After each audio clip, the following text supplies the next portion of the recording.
Bonjour, donc Marine Delaporte et Johan Grégory de l'établissement Yamcha, Laicha et Boutique Yamcha.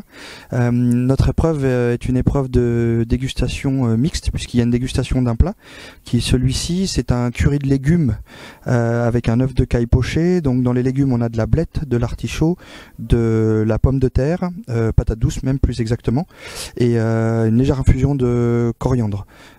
Cette idée d'exercice est une dégustation sur la base d'un menu organisé pour une demande en mariage avec un plat spécifique qui est celui-ci, retour d'un voyage pour évoquer le souvenir et que le candidat puisse en parler lors de son argumentation face du coup au jury.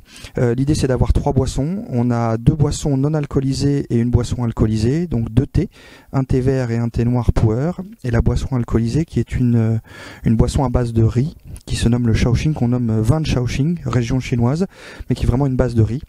L'idée sur cette demande en mariage a été de préciser que le monsieur est intolérant au gluten et que madame est de confession juive. Donc les notations se feront sur la dégustation des 3 boissons plus du plat.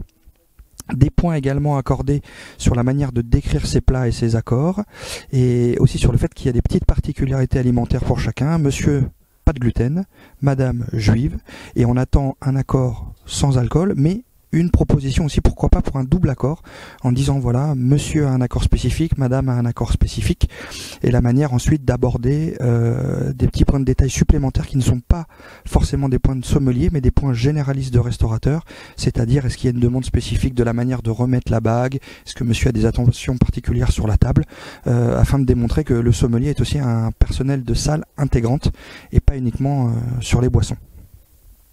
Bon, j'ai rien à dire, moi j'ai rien à rajouter là.